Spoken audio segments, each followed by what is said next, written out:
On today's episode of How I Came Into the Truth. The tendencies that I had before I came into the truth was totally opposite of what my responsibilities were in the truth. Before the truth, they were used to me having multiple females, the type, just a complete whoremonger. Right. And it was promoted. Because it was like simultaneously, we both was going through things and we weren't telling each other we were going through things. He was going through what he was going through, looking for the answers, and I felt like I was getting spiritually attacked by demons the whole time I was in Florida.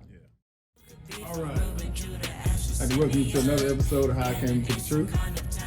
Today we have Brother Julius and his wife, Sister Mercedes. Thank you all for taking the time out to share your story with me today. I'm feeling blessed. I got some book on my nose. You're welcome. Book on my Yes, sir. job. Thank you. I mix it up. So first and foremost, Promoting the book to the people. just tell me a little bit about yourself, Julius. From Atlanta, Georgia, currently 26 years old. Right now I'm an engineer at a manufacturing plant. Been in the truth for about 6 years, or been in the knowledge for about 6 years now. A little bit about myself.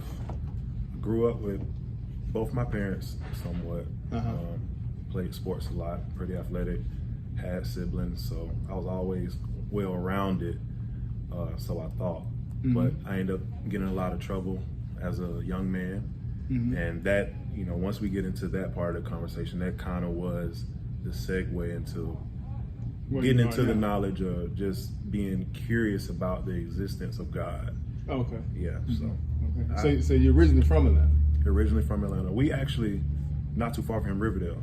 Okay. So I went to middle school over here. I don't know if it's still there, Sequoia Middle School. I ended up going to high school in Atlanta, but grew up mainly with my mother. My mother and my father had a divorce when I was probably about 9 or 10 years old. So majority of my life was with my mom, traditionally in the church, but it wasn't really anything that was, I guess, concrete. We would just do it because of tradition. So I had a vague understanding of God, but it wasn't according to any knowledge, any scripture. I just Kind of went with the flow. Okay. And what about you? What now? I see you from Atlanta, and based on what I saw, you're from Chicago. I'm from Chicago. Right? Okay. So how was it coming up in Chicago? I think for me, it was a little more sheltered. My parents both my parents grew up in Chicago. My dad's from Chicago. My mom had been in Chicago since she was 14. So I think they knew what Chicago was, and it kind of shielded me, my sister, and my brother from that. So they moved us into the suburbs of Chicago at a really early age. Okay. So it was sheltered. For me. Really? But but I definitely saw the difference between me and my cousins. Okay. And how they lived and how they grew up. Okay. Yeah. So would it be fair to say this is almost like the best of both worlds? You got Atlanta and Chicago coming together. Yeah, and when we talk about our childhood, it's a complete It's very different though. Yeah, it's a complete It's real contrast. different because I don't consider, this is just me. Maybe me coming from Chicago, I do not consider Atlanta the city. It's just like, it's the country to me. It is country. Yeah, it's still country. Right. So it's like, to me, he's country and I'm city. Right. So that's what I be thinking. Well, we're light years behind, and I'm not from here, but I've been here since '05. Yeah. So, but we behind. When you go, Are we really? But when you go to places like Dallas, Houston, Okay. you just see the expressways. Yeah. So we have about probably 3 or 4, but we have one main spaghetti junction. They got like 5 or 6 of them, 7, 8, all over the place. You know what I'm saying? Okay. Highways that run next to each other. Like, how we just now getting the express lanes and stuff up in Marietta running down. Yeah. They got them for miles. Been there. You know what I'm saying? I'm talking about running. It's like, but Dallas and Texas, Texas in itself, that's long money. You know what I'm saying? They were built up long time ago. So we kind of catching up, you know what I'm saying? So like Chicago, more so city and stuff like that. So, but it's all good because ain't nothing like that. Ain't nothing like that. I'm sorry. I've been out to Dallas, been out to Texas. It's different. That's more Mexico than it is Israel. For Israel, it's more. It seemed like it's just more better than Atlanta. You know, it's like every culture has their place where they live at. In Atlanta for Hebrews, it's definitely it. I agree. Definitely it, man. You go to LA, you're gonna see it. You're gonna be like, oh yeah, we got to get back to the A. You know what I'm saying? It's more in LA and California used to be Mexico. You know what I'm saying? So, but whatever the case is, you guys are here now and definitely married, right? So that's always good. All praises for that. Yeah, man, that's All definitely good because being so young, you know, that's not necessarily promoted. Yeah. You know what I'm saying? In the time we live in, Yeah. you know, and you know, that definitely sets a great example for guys and girls that are coming up after you all. You know what I'm saying? You may have, I know you say you got a younger brother. I don't know if he's married or not. Not yet. He's a year younger than me. You're younger, okay. So yeah. this is an example. You know what I'm Yeah. saying? You kind of show them the right way to go. You have older siblings, right? You're the baby. I'm the baby. yeah. Okay. So is that kind of, you kind of see some of that in the house? Oh man. You know, there was one point that I'm gonna touch on before that you mentioned, just about being married so young. Mm-hmm. We didn't realize that we got married at 22, 22, 23. Right? We didn't realize that was such a monumental thing for just the people around us to experience. Right. But once we got the spirit and just a little bit of biblical understanding, at that moment we knew that marriage was essential. And even to our families, they were not promoting it. It was something that was foreign. They didn't think that we should do it. Right. As far as school is concerned, she was a grade above me. So when she graduated from college, I was still in my senior year. Right. And before, we didn't have much biblical knowledge at the time. So we were we were acting as husband and wife before we actually had a ceremony. Right. Well, speaking of husband and wife, now you come from I guess, you know, some would call it today a broken home, right? It was definitely broken, yeah. You know, more so raised by your mom, right? Yes, sir. So in a case like that, you guys get married. Is that why it was more so shocking? Because in a lot of the households now today, you really don't see that. You know what I'm saying? And it's almost promoted to, you know, go try out life first and foremost before you decide to, you know, lock down, as they say. Right. You know what I'm saying? Yeah. So you coming from that background, is that why you got more so, I guess, kickback, if that's a good word to use? It wasn't really because of the upbringing. What it really was the tendencies that I had before I came into the truth was totally opposite of what my responsibilities were in the truth. Before the truth, they were used to me having multiple females, the type, just complete whoremonger. Right. And it was promoted. Oh yeah, very much. You know what I mean? Right, So right. nobody had a problem with me having the women, how I was treating the women. So I found the truth in school away from everybody else. So they didn't really see the transformation. Wow. So it was like one minute it was the drugs, the jail, and then the next minute it was righteousness, or at least trying to Pursue. get to righteousness. Now was this like in college or something? It was in college. Really? On a summer break, I'll never forget it. My journey to the truth wasn't a straight line. It started like at the time drugs were promoted. It's still promoted in my family, you know, and that was something that we were all just used to being around. It was nothing that was really frowned upon. So I kind of grew up learning how to mask my feelings with drugs. And Right. So I remember one night I was working with my father in Alabama, and we were in the hotel room getting ready to go to sleep, and a thought just came over me because I had experienced God, I guess, all through my life just by going to church traditionally, but I knew that it was something more. In that moment, I just felt like there was something that wasn't right, something I was missing, and I was on my phone under the covers, and I just started researching the existence of God in everyday Well, hold life. that thought. We're gonna get into it. For sure. I know you're ready to get into that. We're gonna get there. We're gonna get there. But before we get there, now just listening to a little bit of where you are as far as college and the drugs and stuff like that. Yeah. So now, Sister Mercedes, considering that you come from a sheltered background, right? And also in some of the questions that I sent to you all, you know, you came up in the Catholic church as far as school is concerned, right? Mm-hmm. So in this case, would it be fair to say that opposites attract? I guess so. Now, I mean, I guess. I'm saying, you know how they say good girls love bad guys? You know, like how did y'all end up coming together? Okay. Considering like it's almost a Yeah. 180. That's you know a what good I'm saying? observation. Yeah. I guess the statement is true because the way we met, it was my senior year in college, and it was his junior year. And we still rolling, right? We still rolling? Yeah. And I never had met him, but we were in the same science program. We were in the STEM program. Oh, okay. But I had never seen him before, even though he's been going to school for 3 years. I've been going for, this will be my 4th. I never seen him. But I wanted to expand my degree field, so I was like, okay, well, I got the bachelor's in physics. Let me go and get the minor in mathematics. So I needed to go talk to a dean, the old dean of mathematics. He was also the dean of our STEM program. Right. So I went and I sat in his office, not knowing that was his current dean. So I'm sitting, I'm talking to him. I'm like, what do I need to do to get the minor? Because I'm real close. I think I only have to do 2 more math classes. You know, show me which way I need to go. He was like, okay, you need to take this, you need to take this.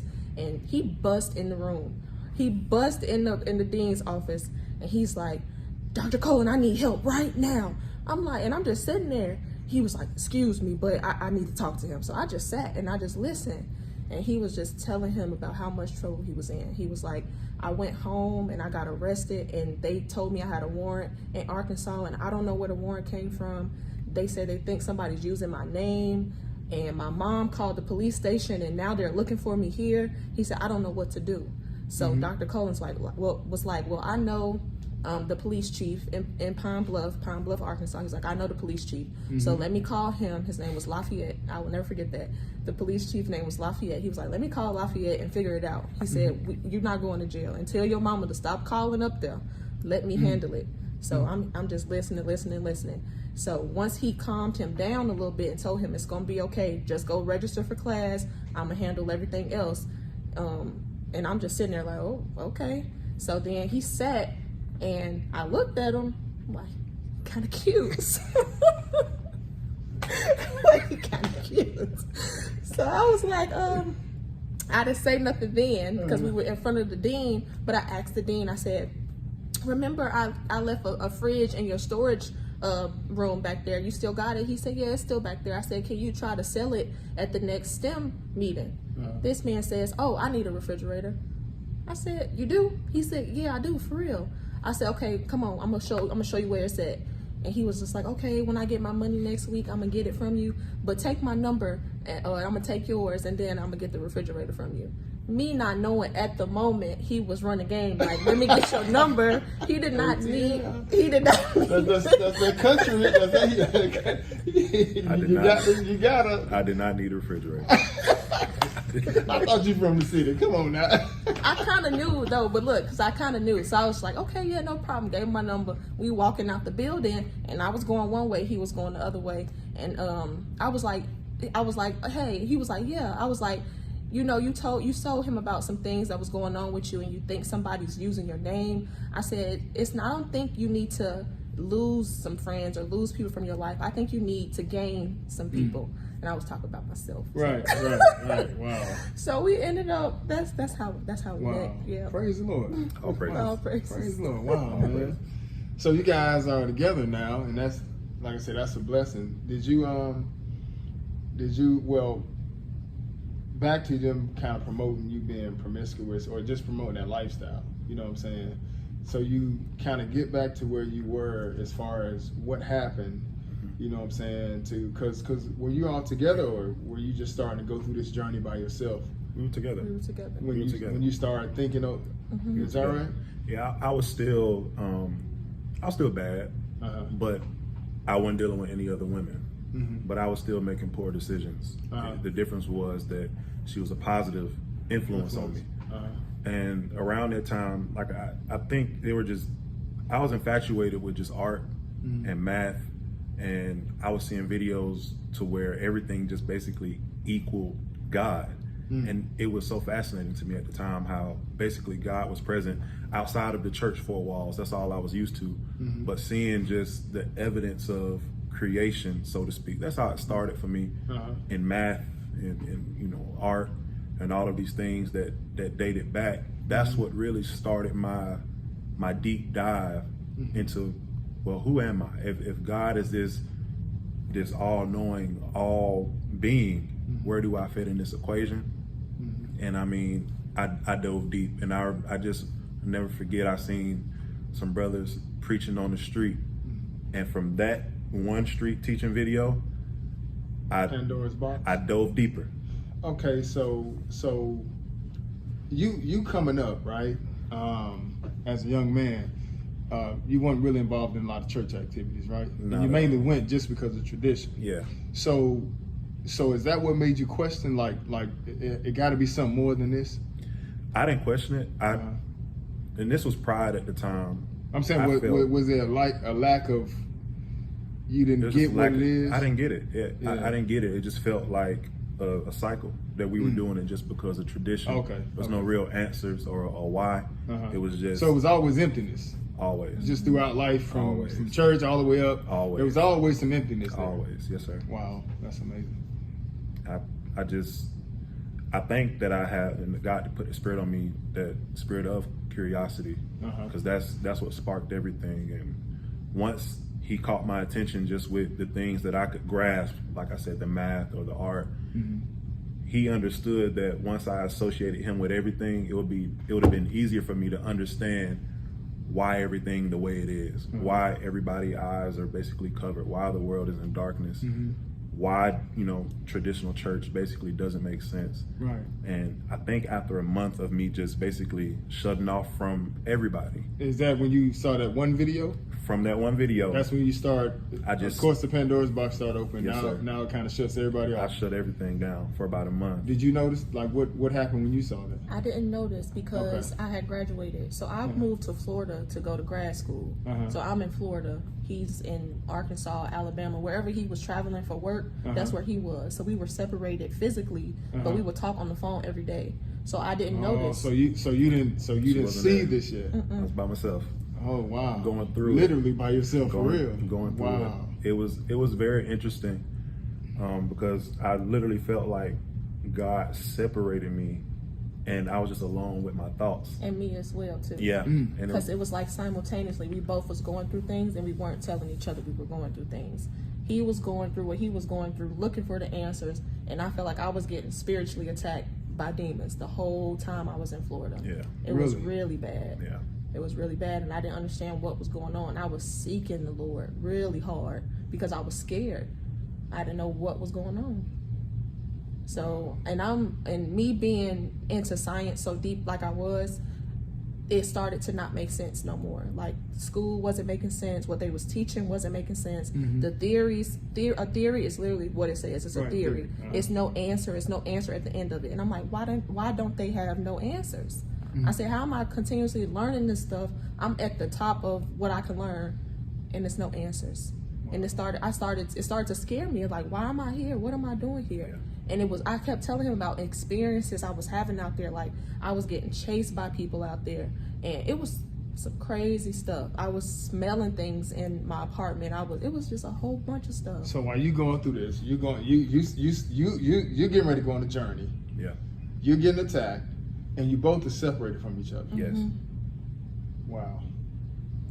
The crazy part is, as soon as I called her and told her, I remember just calling her. The first thing I said was, "Everything we know is a lie." That's how I opened the conversation. She said, "What are you talking about?" I was like, "The Bible," and I was like, "Go to this verse right here."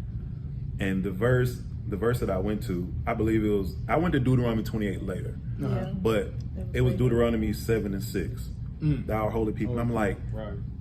I was like, don't that mean there's some type of bias or favoritism right there. Right. She's like, you're right. And I was like, Mercedes, what if I told you? And from there, it just, He was like, what if I told you we are those people? Yeah. And he just started to break it, and then I started crying. I'm like, I knew something was wrong. I said, I have been going through it here.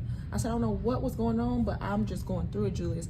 I was doing all type of stuff trying to find the Most High. I even bought a rug so I could pray. It was all type of stuff. Me not even really having that background to teach me to pray. I'm praying. I'm trying to figure out what's going on. And he comes to me like, oh, it's because we the people of the Bible and we're God's people. We're supposed to be serving him, and we're not. So it's almost like the Lord just kind of like got y'all attention at a point in life where like nobody walked up to you. No. You didn't hear nobody on the streets and nothing like that. Like you just start going through it. You going through it. You know what I'm saying? And he just got y'all attention, and boom, we here now. Yep. That's what it and was. then it was like a week later, it was the Day of Atonement. Yep. He said, we need to keep this keeping feast that day.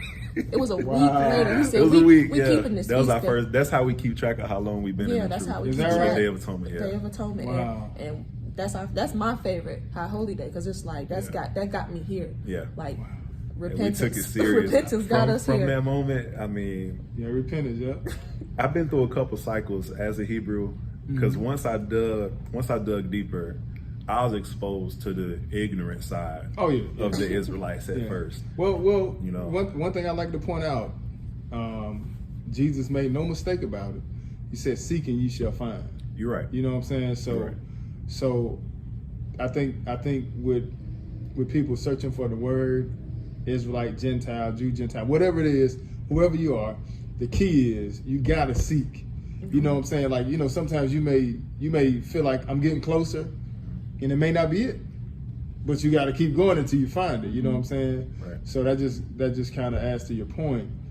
You know, sometimes you can go a little bit too far, and that ain't it. But the thing is, y'all didn't stop. You know, I think most of us know it got to be something else, man. Like it can't just be this right here. Like I got to go off on people like this. Yes. I can't do this. I can't. Yeah. I got to make myself mad. It felt wrong. Yeah, it felt wrong. It Right. felt wrong. It, you know, once I guess identified with the truth, I started to notice other brothers that was one or two brothers that was fringed up around campus that I'd never seen before, and you know that of course we created our own little congregational camp on campus. Wow. So A 4-man camp. we would go around campus calling ourselves teaching or trying to evangelize, but we didn't have any teachers. Nobody was teaching us, and we would learn from, of course, the arrogant brothers or the more, you know, the brothers that were not doing it necessarily out of love, and that's who we learned from at first. So for a very long time, I was radical, even with Mercedes, because I thought that was right. And that was just I think that happened for about 3 years. We were You say 3? I say 2. about 2 years. It was I say crazy. 2 years was tough. It was crazy.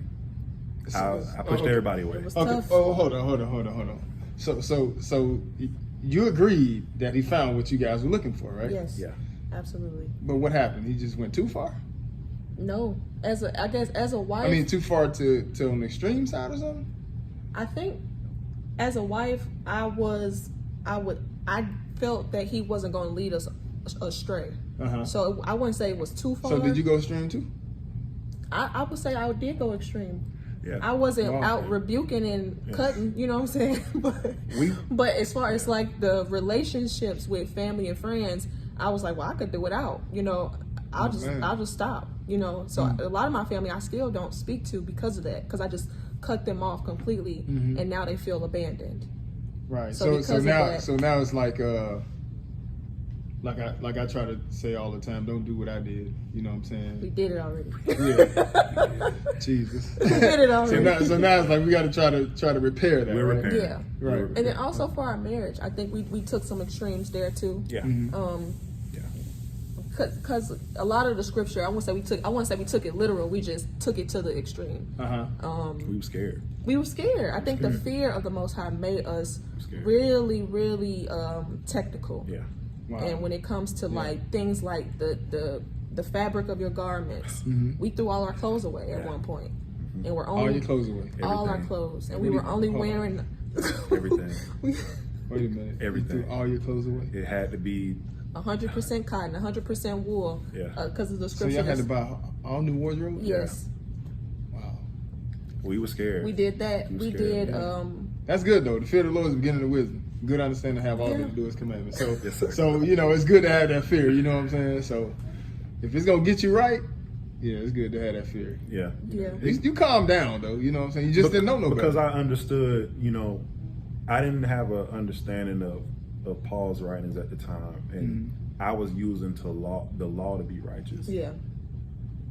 I was using the law to be righteous, and I didn't understand the faith aspect of it. That essentially that was my salvation, not necessarily That the law. works. Yeah. Right. And my works would reflect my faith. My faith, right? And I didn't have that understanding. No. All I seen was brothers that was very well spoken, very, very, just. I mean, with the word, they were just sharp, and Right. I aspired to be like that. And Right. because I'm very obsessive with everything I start. Whether it was sports or the school. So once I dove into the Bible, that's all I had. That was my entertainment. That was my pastime, and I took it to a point where my family did not want to be around me because I had something to say. It would be the Bible, but I didn't have any mercy or love behind it. It was starting to get toxic, at least to my family. I couldn't perceive it at the time, but to them, I'm pretty sure it was just holier than thou, over righteous, Right. or not really sowing seeds, but really turning them away. Turning them away from the gospel. Right. So once I understood that, the Spirit retaught me, and now I'm starting to reach back out to those people who Yeah. I hurt, Right. and starting to really just expose the true fruits of the Spirit. That's right. Wow. That's where I'm at now. Praise the Lord for that. All praises. So now you coming from, I'm not gonna say Catholic background. I just know you went to Catholic school. But to go to Catholic school, the mindset of parents, a lot of times, especially come out of a black household, they hold the Catholic Church up in high regards. So you starting to deal with the word, it affecting your family. How did it affect your family? I think for my family, it was more about the abandonment because my family doesn't have any type of church background at all. I think they just know there is a God, but they don't serve him in any type of way. So they never went to church. The reason why my siblings, like me and my siblings, went to Catholic school was because that's the best education you can get in Chicago. Right. And that's what they wanted for us so we could do more, we can progress our professional career and be something and get out of Chicago. So that was really their catalyst for sending us to Catholic school. It really wasn't about the church, the idols. They didn't know nothing about what was going on in there. They just knew they were going to teach you what you need to learn and get you to where you need to be. That's all they knew and understood. Wow. So when it comes to my relationship with them, when it comes to the truth, it was more like abandonment. It really wasn't about the truth. It was just like, you don't hang out with us. You don't do the same things you used to do. It was things like that. It was like the hanging out part. So your mother and father were together, and you got siblings that are older. Yeah. So it made that much of a difference, like when you kind of cut everybody off. Yeah, for me and my family, I think I'm kind of like the glue Okay. to that family. Okay. Yeah. I think like me being born was like that held my family together. Okay. Okay. So okay. That makes sense. Because my siblings are so much older, like my sister's 12 years older, my brother's 18 years older, they're kind of like my parents too. Right. So it hurt them. It wasn't like a sister-brother relationship. It's like I got two moms and two dads, Wow. and they take care of me and they want the best for me. But now I'm telling them like, y'all did a disservice. Yeah. Like, So Judas, were you the culprit? yep. Yeah, she told her dad that Uh-huh. that he did her a disservice, and I didn't tell her to say that. Wait. Yes, Wait, hold on. You told your parents, your daddy, that they did a disservice? it was Or crazy. they said that to y'all? No, Well, I said that to You them. said that to Oh, I didn't tell her to say that. Ooh, At the time, that's a lot. it was a lot. Because I kind of felt like I was just sent. It was like I was just sent into the world with the wrong, with just the wrong formula. Well, can you look back at it now honestly and realize that they didn't know no better? No, exactly, sure. definitely. For sure. They didn't know no better. Yeah, Yeah. I would speak for us both. We and that's why now, I mean, our relationship with our parents now, It's completely, it's totally different. Okay, And so the mending has already for sure, begun. that's been going on for a couple years. Yeah. Okay. And now they hold us to a very high regard. They understand, not even just responsibility, but we counsel them Yeah. about a lot of things that they go through. It's a lot of respect now. Yeah, it's respect. Is that right? It's- Wow. it's a lot of That's They amazing. understand that the Bible is true, but I think the biggest thing with our parents is we're their children, and Right. it's really hard for them to, of course, let go of something they've been doing for years and years. And I feel like they feel a bit of I feel like they're responsible for us getting to this point, so they're okay with where they are. So, if we're doing righteous works, if we're trying to operate in the fruits of the Spirit, I think they kind of feed off of that and are okay with, that's my son, that's my daughter. I necessarily don't have to copy them or look into whatever they're doing. Right. I'm okay with them being there just because I understand it's good. Right. And I'm gonna come back to that. I just want to make sure I point out that you and your dad have a relationship. Yes. Right. Because I know, like, on a lot of platforms, they always kind of highlight, how the dad ain't in the house. He was And there. He was there. Just He had a dad. Yeah, like on the secular interview shows, it's like, oh boy, I always do that.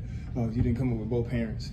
You know what I'm saying? And I always highlight that when we have our people on there, and I just want to make sure in Israel everybody know, like, even though they might have been split up or whatever, you still, like you said, you was down there with your dad working. Yeah. You know what I'm saying? So he still played a major role and still plays a major role. So I sure. want people to know that. for sure. Yep. You know what I'm saying? For sure. But so back to the family, so now it's now it's at a point where you guys can actually let your light shine. Yes. Yeah. They're very convicted around us. Extremely. Certain things they're comfortable doing around us, but they understand that we're gonna. She's worse than me. She says things around them to let them know, like, basically y'all wicked. I try to But not like that. not though. like that. Right. Not like Not that. Why does a certain homeless as do it? Yeah. So we have different ways of explaining why we do certain things. Right. Or it could be just in our everyday lingo talk that she makes sure that they hear it. Whether it's abominable food or just unrighteous acts. Right. She makes sure they hear it. Well, y'all ever go visit your parents? Like your parents in town? In Yours Chicago. here, right? Yeah. And y'all ever go out of town Yeah. to visit? Yeah. Do they kind of like accommodate y'all? Yeah. Like go buy certain Yes. foods? Yeah. So She does. so you see how Every time. you see how over time your light starts to shine, right? Yes, sir. You know what I'm saying? Because whether they know it or not, they reading the Bible. Like you didn't make this up. Yeah. You didn't make up clean food. You're right. But But now they know that law. yeah, they know For because us. and as a matter of fact, they know it so good that when y'all come in town, they'll prepare. ask, "What y'all want? What we need to get?" You know what I'm saying? They know y'all not gonna do certain stuff on Saturday. You know what I'm saying? So it's almost like, okay, we don't got to say that no more. Yeah. Yep. But they watching now. You feel what I'm saying? Like Yeah. they reading the Bible now. You know what I'm saying? So I think that's really important that the Lord allowed y'all to go ahead and pull back. You know what I'm saying? And start feeding them. Yeah, that happened the other day. We got like a free vacation for something, and his parents got it too. And they were like, "Oh, we should do something together." And they were like, "Well, it's gonna fall on the weekend, so we got to figure that out." Wow. And we were like, "Okay, we don't have to do it during the weekend. Jules could take off." And they were like, "Oh, okay." Wow. Yeah. That's amazing. Like, do y'all understand what the Lord be saying when he said this gospel going to be preaching to the whole world for a witness? Yeah. Because how you going to stand before the Lord and be like, I ain't know about a I never heard Saturday. about that. And be like, well, you remember you was making accommodations for Julius and Mercedes. You're right. You know what I'm saying? It's like, so that right there, that the mindset in that just, should just be like, okay, well, we definitely got to make sure we do things that kind of win them in now, because it's almost like ain't no excuse now. It's not, and that's the scary part. And I get overwhelmed at times when I realize that they just don't care as much as we do. Right. And then I sometimes I can get back to that place where I just feel like today's the last day, and I compel them to a point where They push away.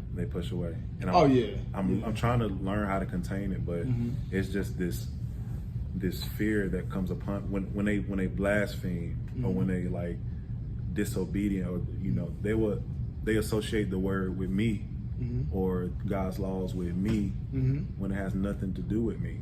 I think the way our families take us being in the truth is different.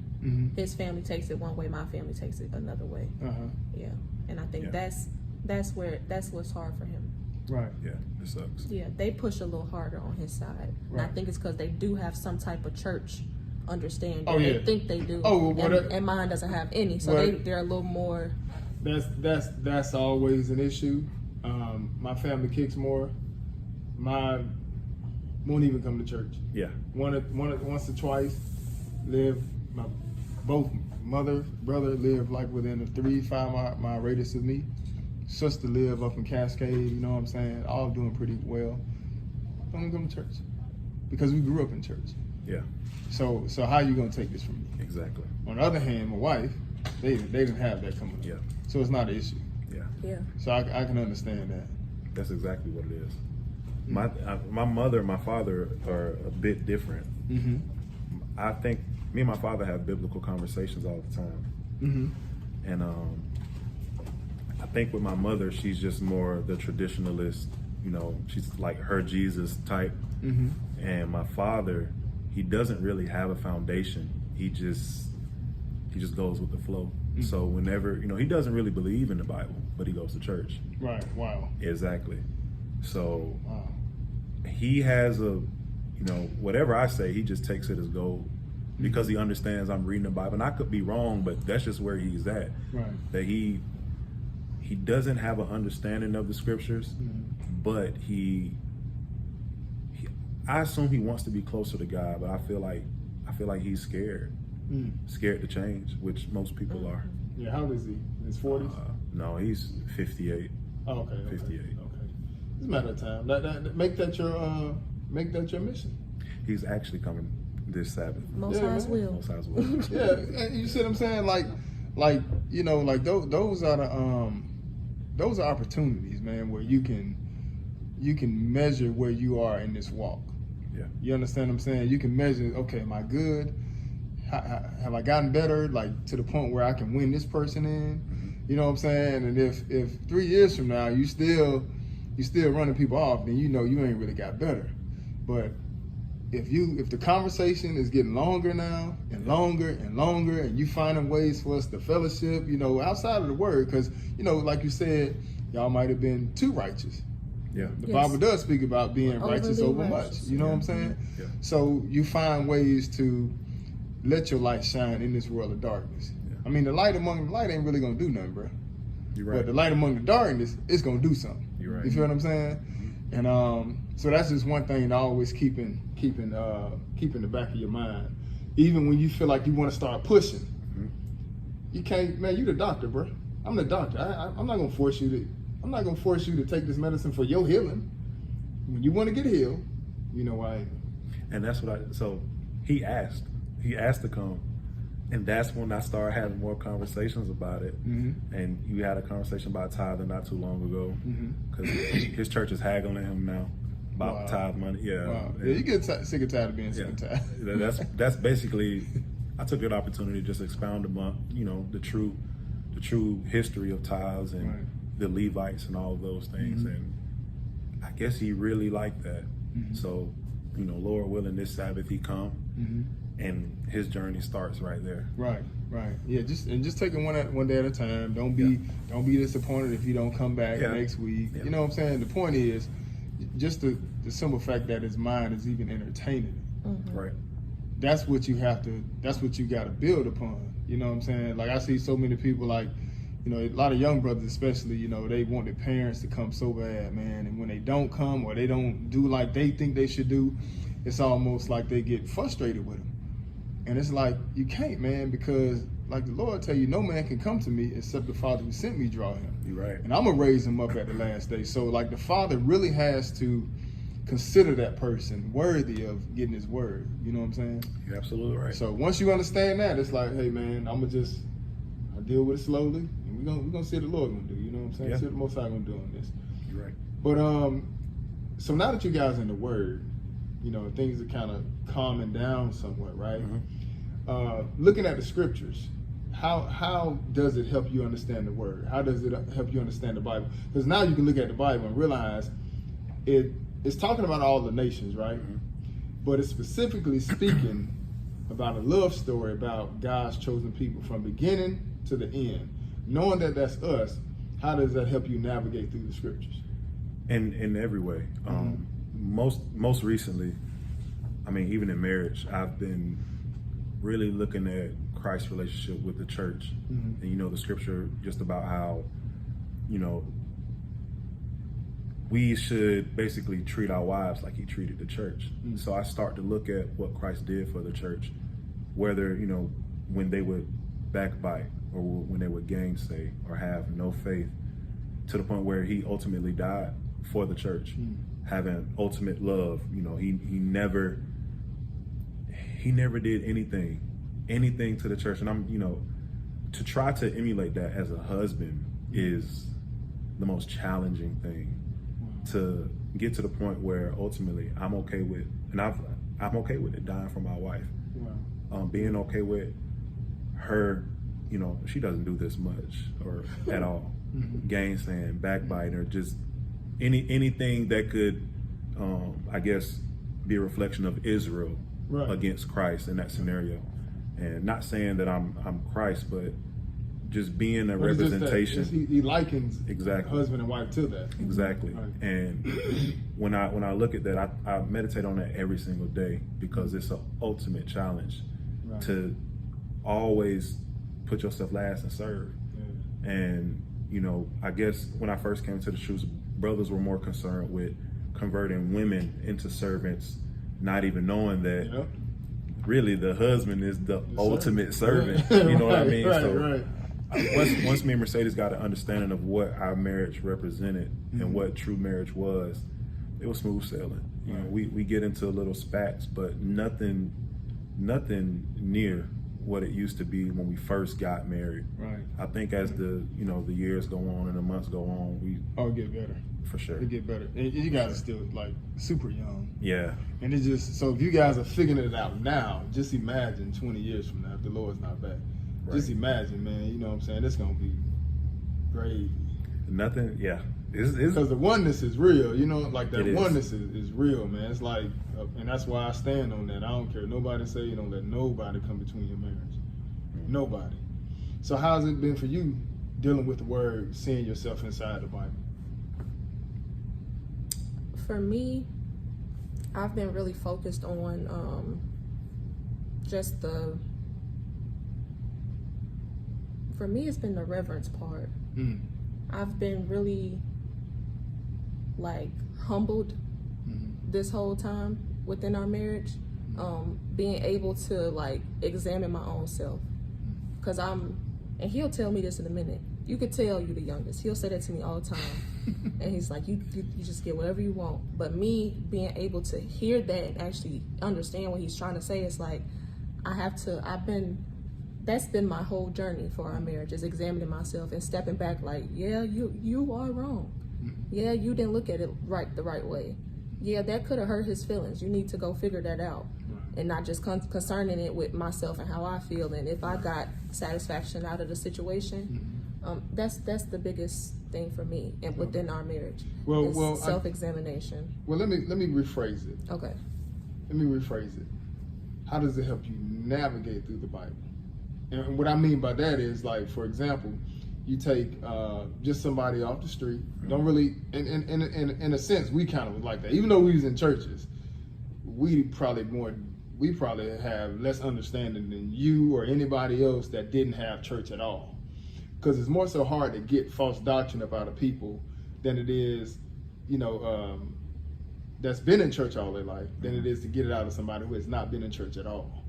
You know what I'm saying? But now that you guys are in the Word, how does it help you like navigate? Like when you read the Bible now, how does your understanding? Because if you don't see yourself in there, then it's almost like the book is closed. Right. So now knowing that Israel is pertaining to you all, how do you read the Bible now? How do you understand it now? It's I mean, just like it's bittersweet. You know, it's you can get emotional a lot of times when you look Very at much. how far we've backslidden. When you look at everything we've been through, I mean, when you read the prophets and they're pleading just for God not to destroy us in that moment, but remember the covenant. Right. It really gets to you. And when you look at how he's doing things to get our attention, like he'll provoke us to jealousy with another nation, or we're going to captivity. And you get emotional and you realize that you almost didn't make it. And when you look at the promises that he's keeping, it keeps you encouraged to get better, because ultimately the prize is still there. Right. You know, I feel like now in the Word, it's like my mind resets every time. I never know enough. I'm never done. Even if I complete the Bible, I start over. Right. Because there's a lot of things that I know I didn't retain. It's always something new. Right. Because that knowledge is, I mean, I'm still ever learning. Some things are still sealed to me. You know, at one point early in the truth, I was trying to break down Daniel, but it just wasn't my time to understand that at that moment. Right. So as I get more mature in this truth, I read slower. I meditate longer. My prayers are a little more strategic, because I understand that everything has meaning. The way I talk, the way I think, the way I try to serve God, I'm just being more purposeful with everything I do. So I think I'm just becoming more mature in the Word, in the sense that I take my time. I take my time with what I'm doing, because it's vital. I don't want to slip. I don't want to fall. Even if I do, I understand the significance of falling. That it's not nothing to just wink at. Right. You know what I mean? Right. So I think as I get older and the longer I stay in the truth, I get more humble, because I understand that could have been my time. That, you know, if this was in this time period, I could have died because of that. Or so it's you know, from my perspective, it's just more humbling every single day. Right. And you? I don't think I'm understanding the question. Just navigating through it, like, cause you know, so, like, okay, so when I first started reading the Bible, right? When I tell everybody this, when I was like 8 years old, 8 or 9, I said I'm gonna try to read the Bible, right? I didn't know who we were though. I was just a kid. I just said I'm gonna pick this Bible, I'm gonna figure this thing out. And I opened up to Matthew 24, verse 6, scared the hell out of me my whole life. I was just terrified of Matthew 24. But I still didn't understand the Bible. I still try to read it, still couldn't understand it. When I found out we was Israel, now the Bible make a whole lot of sense. Yeah. That's what I'm saying. Once you find out you was Israel, now you read the Bible, how does it read now compared to how it read before you came into the Word, before you found out that was you in the Bible? I guess, like, okay, well, for me, it's like the responsibility of who we are as a people. I guess that's how I look at it differently now. Oh, right, yeah. So that for makes me, it's the example of how I present myself, and really how I present myself as a wife to Julius. Right. That's I guess that's my biggest takeaway now. Wow. We had a situation when we took a little trip to Savannah. One of his cousins had graduated from college.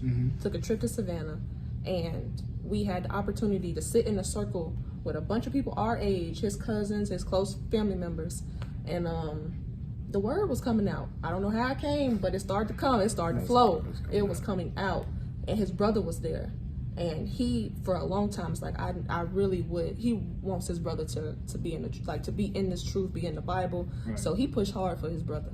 So his brother was actually listening. He was asking questions. He was a little abrasive, but he was still listening. And for some reason, of course, spirits. It was just like, I couldn't allow him to disrespect Julius. So I'm steady trying to say stuff. Julius is like, be quiet. I'm steady trying to say something. He's like, be quiet. And at one point, his brother said something like, oh, you're trying to be, he basically was trying to call me like a hypocrite, or kind of like, not a hypocrite. What was he trying to say? He was saying like, we were saying an inside joke in his face. And I felt bad. I'm like, I'm not that type of person. I said, why would you say that about me? I'm like, I'm not even like that. And I got up and walked away. And as soon as I got up and walked away, everybody else left. And I sat in the garage, and I'm literally like, I'm crying because I'm like, why did I do that? When the word was coming out, why did I leave him there? Why did I leave Julius sitting there? Julius came in, he's on me. I'm telling you, he said, you leave, you don't understand. I said, I understand. And he's steady telling me, he said, you should have stayed. When you left, the word left. He said, you broke that circle, everybody left and got up. Now the word's gone. We don't know if we sowed the seeds or not. And I'm like, I know, I get it. And I looked him in his eyes, I'm like, Julius, I get it. And I just started crying. He's like, it's okay. And then the next day they came back. And we got to do it again. Right. So I think that's something that I read the So scripture. you're learning. I'm learning. You're learning. Yeah. That's So what's I up. think that's my biggest thing, knowing that we're an example to people. So how old are you guys? 26. 26. 26? Yeah. Yeah. Oh man, It's gonna be beautiful, man. yeah. I think to better answer your question, that once you explain it again, Yeah. I think what continues to allow me to navigate it better is understanding that we're in a situation of blindness. We really just don't know. So I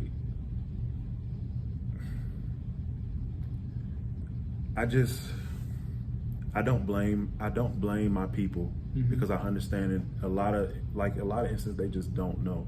Right. And like I said, just as I get older in this truth, I become more humble and I try to serve people first. Like I don't lead with the word a lot of times first. Right. And I try to, the fruits of the spirit are universal. Absolutely. You know what I mean? So I think Absolutely. that's something that I emulate first before we even talk about scripture. So when you just think about the condition of our people, man, it's very disheartening. I see it every single day, and our people are just destroyed. And when I look in the scriptures, I mean, it's a living book. Nothing has changed. It's actually gotten worse. We were on our way here. We saw a man with a beard, with a wig on. I'm like, what in the world is that? He scared me. His beard was one color, his wig was another. I'm like, Julius. That's just one principality. It's so much, man. We're in a bad situation, but that causes me to actually love my people because we don't even understand the type of mercy that's coming our way for those that hear. And when you look at somebody in that low state, and you're like, man, that person might be dying. He's sick. That's it. He's spiritually sick. And you can only imagine where they'll be once they get that healing. Their whole life will change. That person could be, have a high regard in the kingdom. You never know who anybody is, and that's one thing that I entertain everybody. I make friends with people that are less fortunate or homeless people, and I have the best conversations with those people. Right. Because I mean they're open canvas. They are. And they listen. They really are. And when I say friends, friends. Wow. So it's humbling. This truth is just extremely humbling because we lost our stature. So we already physically in a humble state.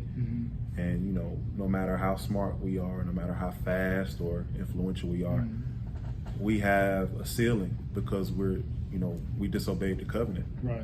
And I just want to be a good example to my people. Right. That's all. Right. Well, let me ask you something. What started you guys? I guess the change. For lack of better words, we'll say from going radical to now operating in common sense, as far as the word is concerned. Because I went down that path. Yeah. Like I started off like that. You know what I'm saying? I started off, through the GMS, Yeah. the Oh, yeah. 14th Street Israelites, Okay. the Zabak up in New York. They're pretty rough. I studied those guys. You know what I'm Yeah. saying? I would take scriptures, write them down. I had a notepad. I had like over 300 scriptures and 200 and some change in a notepad. I'd get up every morning at 6 o'clock before I went to work back in the day. This is in 2008, 2009. I go through those scriptures every morning. I recite them. Recite them. Next day, the next page, I recite them. Yeah. Because I was watching them.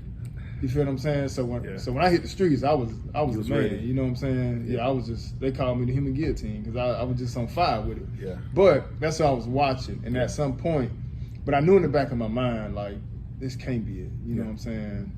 Like, my wife's from Hawaii. You know what I'm saying? Stepfather, he's a Gentile. You know what I'm saying? This and that. I deal with people like when I first got into cutting grass, Guy around the corner is a Gentile. Yeah. He seen me putting my lawnmower in the back of my Suburban, bruh. When I first started, he was like, Nate, man, go in my backyard and grab your trailer. Just grab one, man. And so I was just like, man, Israel ain't do this for me. Like, this Gentile just showed me some love, man.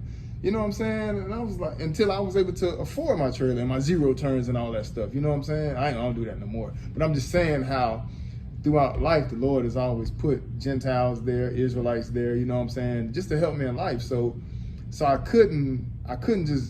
wasn't settled with that. Like, damn, I got to cuss everybody out? Right. I got to come out here and make myself mad and talk to these people. So I knew it was something else. And then eventually the Lord started showing me, okay, this is how, and I was like, okay, damn. Then I got settled. And then another thing, I started dealing with Jesus, like I read it in the Bible. Yes. You know what I'm saying? Yes. So for y'all, what kind of brought y'all in? I was just about to say that. I mean, we basically had the same experience where, first of all, looking at Christ, because he didn't operate the guys, like the guys that's on the street. He just didn't. Yeah. Not only that, but those real life situations where, I mean, is that one parable talking about the guy that was down bad on the side of the road? His brother passed him, a Levite passed him. Someone of his nation came and actually served him. Yeah. That was his brother in that scenario. That happened to me all the time. Wow. I was in the business of service, and at one point, and I would rather deal with my people, but more often than not, my people would stab me in the back. A lot of the times, the people that was of other nations, like you, showed the most love, and sometimes you got some people of other nations that are bad, but for the most part, when you look at our people, we hate each other so much, and I just couldn't see how the other nations, I mean, at least in my situation, they weren't treating me like my own kinsmen were treating me. And I had the same understanding that how is treating this brother because he looks like me, how is treating him treating him righteous, even though he's being a menace to me, and treating this person who don't look like me, treating him like crap. Exactly. But he's serving me. Yeah. It didn't make sense. So going through that same scenario and what it ultimately was Christ, just being what would Christ do in this situation? No matter how that person looks, if that person has the fruits of the Spirit and that person is operating in righteousness, that person is my brother. So that was it. It at first dealing with the 12 tribes chart and kind of having that understanding, and that was it. There was nothing outside of that at first. There was no questions asked. That's just what it was. And then we just started to ask questions, and we would say, hey, the 12 tribes chart crumbles on its own. Yeah, it does. Oh yeah. It's very debunkable. It's very debunkable. For a minute, we was just going with it. But not a long time. Not a long time. Man, it was a couple of months. We're like, that's incorrect. It don't make sense. It didn't make sense. That's incorrect. I gotta put this in the title, y'all. 12 tribes chart is very debunkable. It is. I mean, I get it though, man. Israel. I have my own theory. What they it from what I understand, originally it started because they were trying to throw everybody in hell, Yeah. but they had wives from other races. So now we got to include y'all. That's it. You know what I'm saying? That's it. But just tell the truth. Like, That's look, hey baby, you can be saved, but I'm a Hebrew. You know what I'm saying? You first Gentile, and then when you get married to him, y'all become one anyway. So she gonna ride with the husband. You know what I'm saying? But they don't know that. They don't understand that. That's it. That's the whole reason. Yeah, that's it. That's why It's they as did it, simple as man. that. And it's just like, bruh, like, come on, man. Doggone what Mexicans ain't Israelites. Yeah. Israel always been the black people. Yeah. Cursed and scattered by God. They still black. They always gonna be black. But everybody else, the door's open for salvation, man. Just say that. You know what I'm saying? But if they say that, then they got the so-called Edom, who they consider a white man, and that ain't even Edom. Yeah. But if they open up salvation for everybody, now they got to open up to him. Yeah. And they just That's what so they don't mad at the want. white. They're Yeah, so mad. so that's why they stick what to they that don't. chart. You know what I'm saying? That's what they don't want. But like you said, it's very debunkable. But even if they don't want that, I mean, they're still radical to everybody else. Yeah. I get it. I honestly do, because once I found out the truth and just the history behind it, it made me mad.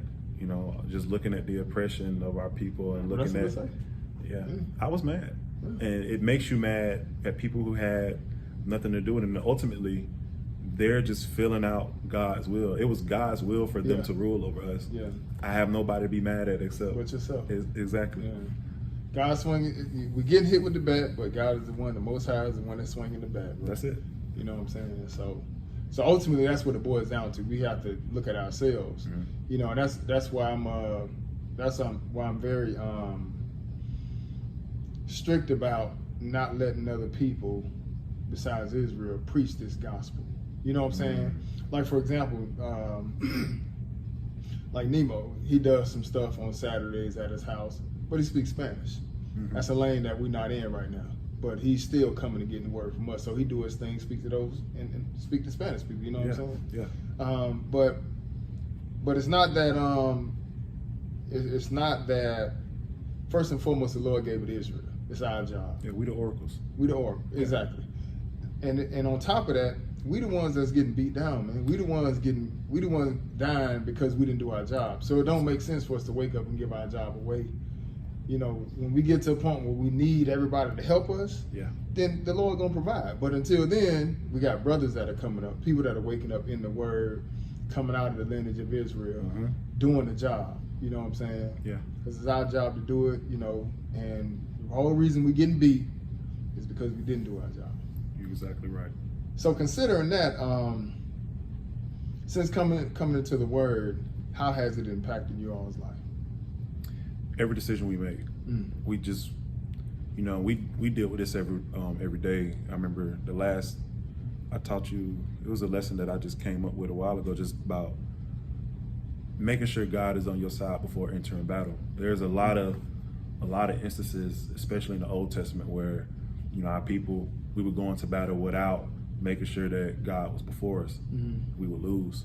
So I would like to think like that before small situations in our everyday life. I mean, this truth is something that, like I said, we don't take lightly. We try to emulate our righteous foremothers and forefathers when it came to just their daily actions, what they did to show reverence. Just being in the sense of, like, when you look at some of the Psalms, just how humble David was, or a sense of just defeat coming to God, even though he was king. I just, regardless of, you know, we're kings and priests, but at the end of the day, I'm a low servant, and I want to present myself as such, because our righteousness is nothing. It's filthy rags, and we, you know, even the knowledge that he's given us is still nothing compared to his knowledge. You know, his grace is nothing compared to our grace.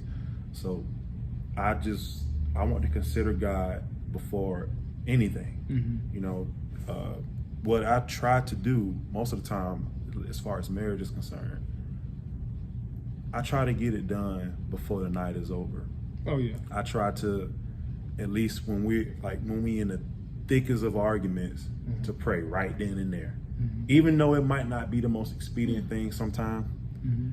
And that's tough for me sometimes, because I be upset, and he's like, "Well, let's go pray then." Right. I'm I like, just don't want to give room for the devil, man. It's true for some. Because once you have knowledge of the spiritual things on the right hand side, that doesn't negate the left hand side of things. Those things are still there, and we have to arm ourselves. So I try to remain low. There's times where I'm out of pocket. There's times where she out of pocket, but we try to serve each other the best way we know. Right. You know, even in our You work. just set it for sundown. That's it. That's the right answer. He say do it for sundown, right? He say do it. Don't give room for Satan, because he be sitting right there waiting, boy. Man. Oh, y'all gonna sleep on it? Okay, Man. I got you. It's and them tough. thoughts start going. Next thing you know, it done blew up into something else. It's tough. I mean, marriage is one of those, man, this is the best decision I've made in my life. Right. And Praise God. I try to, I promote marriage. That's it. Right. Even younger brothers, that's all I talk about. Right. My nieces and nephews, marriage is all I talk about, because Mercedes, I mean, this is of God, but she provides something that no other woman can provide me. And ultimately, she's the key you know, outside of God and Christ to my goal. I can't get there without her. That's how I feel about you too. That's it. Ooh, I boy. just can't. Praise the Most High God. I can't do it. So I hold her to, you know, Mercedes is my best friend. She's my ultimate, you know, she critiques me the most. Right. Because I'm vulnerable to her. So she knows all my Right, soft that's spots, right. all my weaknesses. So she can correct me in a way that hurts but is right. And she just like she mentioned when she first met me, the reason I knew that she was the one immediately is because she gave me the same type of comfort that only my mother had given me up until that point. And I mean that in a sense, like, I was in the most trouble Calmness. that I had ever been in my life. Yeah. And she looked past that and still seen the good in me, just like a mother would. You could Yeah. be in trouble, but your mom knows you. Yeah. And not saying that, you know, you my mom. Not saying you right. But But that's a trait that comes with maturing into a woman. Exactly. You know what I'm saying? And when you have children, Exactly. that trait actually it kicks in.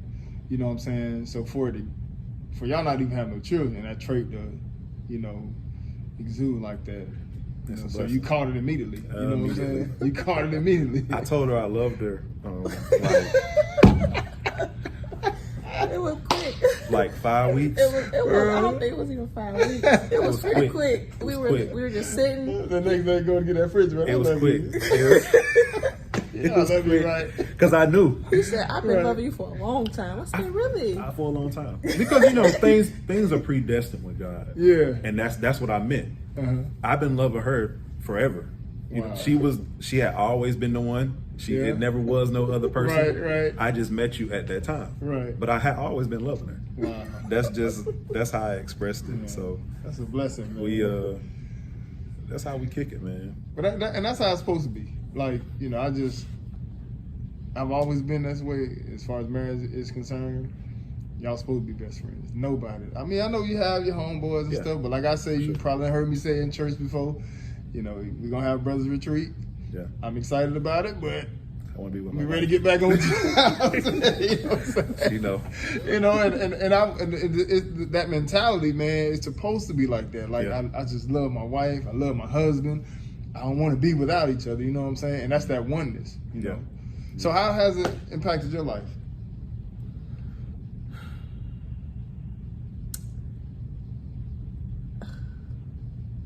I think.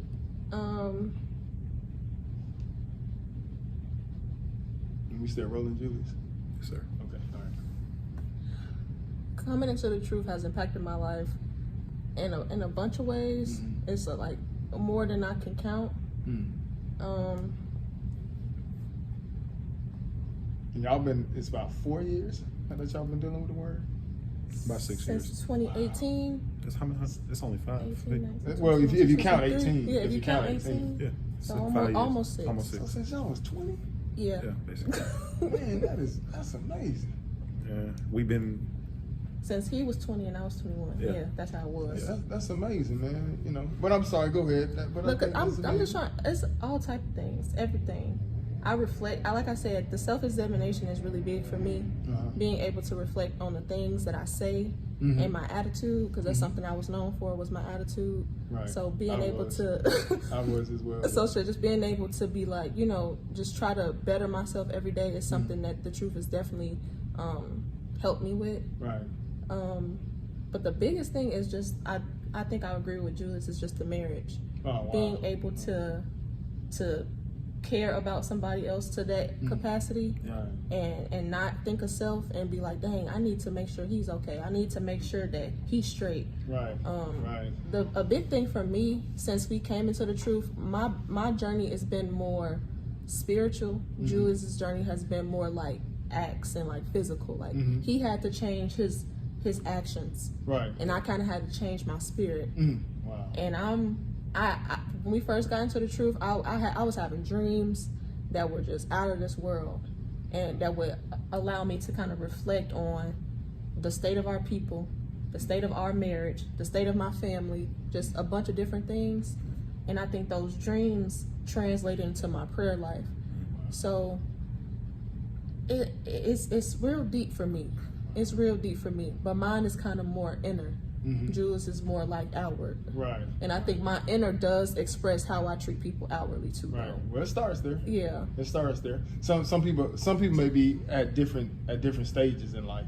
You know what I'm saying? Like you might have been naturally that person that Sweet as ever. Yeah, cool with everybody. You know what I'm saying? You know, a people person. You know what I'm He saying? is a people person. Like I think I was looking at yours, and even crazy to say, Julie said that his weakness was being antisocial, and your weakness was didn't like to share as a child. You know what I'm saying? So it's almost like that can be in a sense like closing in. You know what I'm saying? Yeah. But you can grow out of being antisocial. You know what I'm saying? And definitely being a man, dealing with the word, like dealing with people, it's almost like you ain't got no choice. He That happened pretends. because of the word. I think That's what I'm he's saying. like pretending it, and he has. It's like a duty for him. It pushes you. Yeah, out. it's a You duty for can't. him. Yeah. I'm so old school, bro. I ain't even like people at my house. But dealing with the word, like I just had to open up the brothers, man. Like I can't look at y'all like I can't judge you and base my opinion of you of how people are in the world. Right. Yeah. I gotta give you a chance. And if you mess up, I'm gonna give you another chance. You're right. And I'm gonna give you another chance. You feel what I'm saying? Cause we trying to win souls, and I want to pull you out of the fight. You feel what I'm saying? As opposed to being in the world and seeing my daddy. My daddy had friends, but they never came to the house. I saw his friend one time. I know my dad got one friend. His name is Willie Turntime. That's his name. I just talked to him when we was in Florida last week. I was like, "Dude, you still got that best friend, Willie Turntime?" He's like, "Yep." I said that we ain't never seen him. We saw him at the park, but he never came to the house. So I grew up like that, not having nobody come around our house and none of that. So just imagine, I don't want nobody at my house. Yeah. I don't want you around. I don't trust none of y'all. That's Then you come into the word, and it's like you can't be like that. You got to show love to your brother. Exactly, So it pulls you out of that. So I think that might be a little bit more easier for the brothers. The sisters, a lot of time, they have like a bubble, and inside that bubble, it's like that's their world in that bubble. You know what I'm saying? So a lot of times it's gonna be inner. Yeah. It's gonna be inner. You know what I'm saying? It's not gonna necessarily be like it is with the brothers. It's a lot of physical. I think with me, Because our job is to preach. exactly, and I've been going through like changes because before Mercedes and right when I met her, like she said, I was outgoing and a people's person, and this spirit of just, or not even spirit, I guess these actions of just being more reserved and quiet had just started happening, I would say about 3 years ago, and I just became just more stoic, and I'm trying to express myself more as far as people. I just talked to her, like you mentioned. I didn't want nobody around my house. I didn't want to go out with my friend. I didn't want to do anything like that. It was hard for me to talk on the phone with people, not because I was scared. I didn't have that zeal to communicate anymore. Right. There were a lot of times where we would go out in public and I couldn't handle it because it would just make me angry a lot of times. Legitimately angry. Angry and like anxious. Like he was ready to go immediately. We couldn't really go a lot of places. Right. I'm getting over it now. Like you said, man, I had brothers in school, and after I left school, that kind of ended. So coming into, this school and this church has really ignited that brotherhood again. Right. I mean, these brothers here, man, they embraced me from the first day, and I talk about them when I'm away. Oh, man, and I've created some, I take lifelong relationships in the time that I've been here, and they offer something that I had lost. Right. People holding me accountable, people checking on me, giving people for me to check on, brothers confiding in me, giving me advice, and me giving advice to brothers. That's a necessity for me because I just get used to being by myself myself and being with my wife, and I'm okay with that. Right. But that's not good. You know what I mean? That's that's why we have different things like the brothers retreat. You know what I'm saying? I need that. Yeah, because y'all gonna have a sisters retreat. Because I'm the type of person I'll just be like, I'll see y'all on the Sabbath.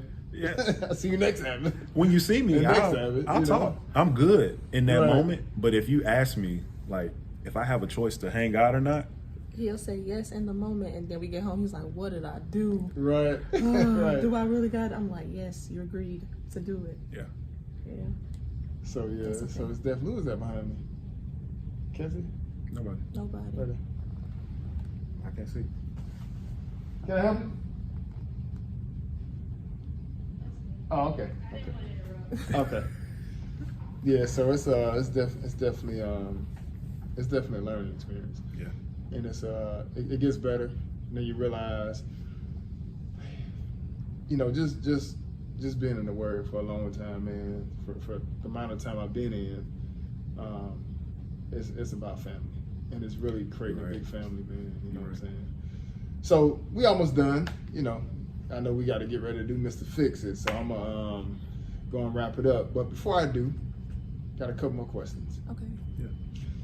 What advice would you have for, you can answer it both ways, for new people coming in the Word, and for married couples, young married couples that coming into the Word as well. I got one for new people coming into the Word. Get ready to be proven wrong. Yeah. I think that was one of the biggest things for us. Like Yeah. we came in like, oh, we got this truth, and this is it. This is the truth. Mm-hmm. And then as soon as things started to fall, like we were like, that's okay.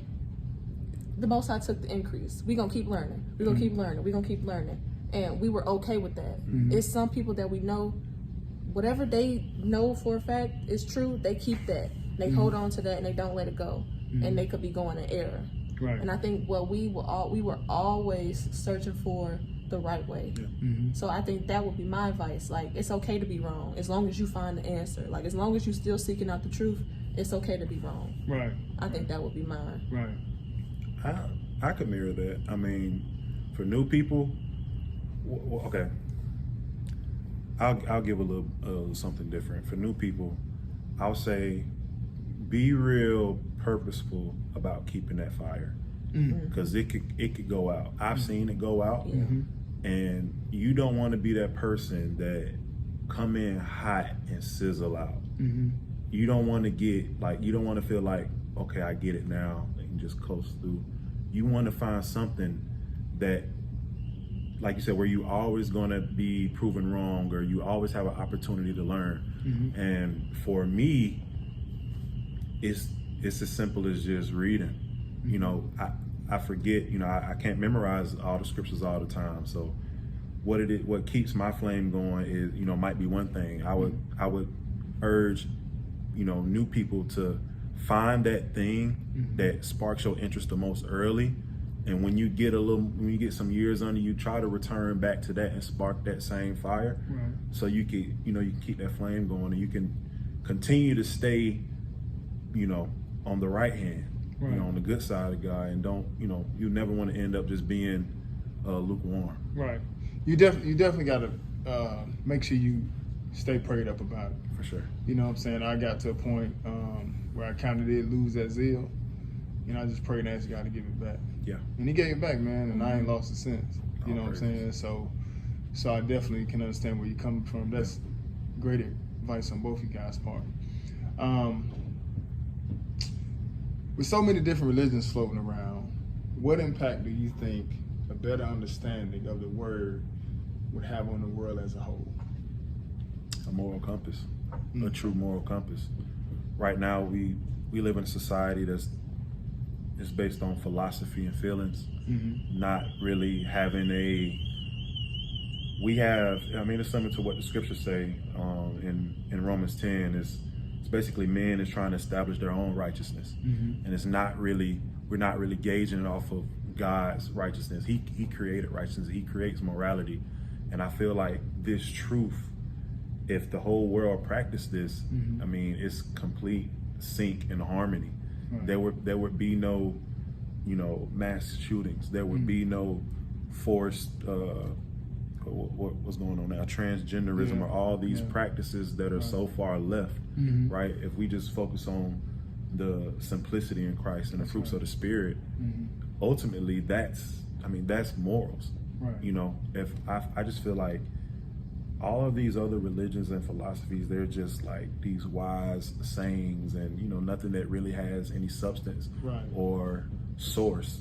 It's just something that could get you through the day or allow you to use in your business to get rich. It's not really healing your heart or your mind. Right. It allows you to continue to act in ignorance and all the, you know, the bad things, the lust and adultery. Those things are okay in every other philosophy or religion. Right. This truth corrects those things and puts you in alignment with true righteousness, and ultimately you create more friends than enemies, and you become successful. That's right. So Absolutely. that's what I think, just morality. Amen. You need to take a stab at Bible in plain view. Go ahead. You definitely need to. Yes, sir. Don't sit on that gift. Go ahead. I agree with that. I think my mind is always just like tailored towards women and like wives. I just can't not think of like everything I kind of say is always tailored towards them. Well, But- that's understandable, and then it's gonna go from that to children. Okay. You know what I'm saying? Because that's motherhood, you know, and being a wife and stuff. So it's understandable. So I think we like the women in the world would be a lot different. Like it wouldn't be so much promiscuity. It wouldn't be so much, oh, I don't need a man, I'm independent. It wouldn't be so much oh, let me focus on my career. It would really be focused on family. It would really be focused on your image and how you look and how you dress. Because I think back to your other question about like things that have changed since coming into truth, my image or just my view of myself. I think even when I met Julius, I never dressed provocative, but I wasn't modest because I had a full face of makeup. I had a wig on. I had weave braids down to my shoes. You know what I'm saying? So it was no real modesty in the way that I was presenting myself. And I think that would change. I think the Being shamefaced. it's no such thing. Right. It's no such thing in the world, no matter if you in a religion or not. Yeah. Because we know people in different religions, and they don't really understand the value of being a wife, and that really hurts my feelings That's a good point. when I see them and we talk to them, the way they treat their husbands and the way I treat my husband and the way I treat my home and the way they treat their home is completely different. Right. It's completely different, and it's because they don't read the scripture. Right. Because if they read it, they would know you're not supposed to talk to them like that. Well, they watching you. They watching you. They supposed to- watching y'all. You're so- supposed to clean up your house. It's very important to They do that. watching y'all. And it's certain things that they just don't get. And I'm just like, I had a dream one time. It was like I was at like a karate contest. I don't know why I was at a karate contest. Everybody kicking, and so the sensei was an old lady. So everybody kicking and cutting stuff up. I get up to her. She asked everybody the same question: "What's your duty? What's your duty? What's your duty?" And I didn't even cut or kick nothing. I got up there. She said, "What's your duty?" I said, "Taking care of my home and taking care of my husband." And she did a bow and she walked away. Wow. I woke what up. can you say? I woke up. I said, "Okay, girl, I gotta get it together." Even though I'm doing my best, it's like remember what your duty is. Right, so I right. think that would change Yeah. if they had the scripture. They would look at men different. They would value their men different, and then they would value themselves different. Because right now, how the internet portrays women is like throw them away. Yeah. Yeah. Well, we're down to the last question, and those are very good answers. I don't know how much you have watched of these episodes. I think this is 42, right? Of course, you didn't see any, right? No, he didn't show me none. And I don't know if you watched the whole thing. I didn't finish not one. I got to about 40 minutes. Some of them were a little bit longer than others. Yeah, when I first started, it was shorter. Yeah. Then we started getting longer and longer. I People was noticed just that. like, man, we want some more. So I said, okay, we'll go a little longer. You know, and give people a chance to really get to know, you know, the ones that we're interviewing, the saints, the brothers and sisters and stuff. You know what I'm saying? I get a lot of requests for more interviews. So, Yeah. but we just got so much going on. But I'll just start picking back up. But, so this is the last question. It's almost like a hot seat question. And off the dome, Okay. Okay. what's your favorite book Ooh. in scripture? Okay. And tell us why. What's your favorite book in scripture? And tell us why. It's this. All right. I kind of got two. Is that okay? Can I do two?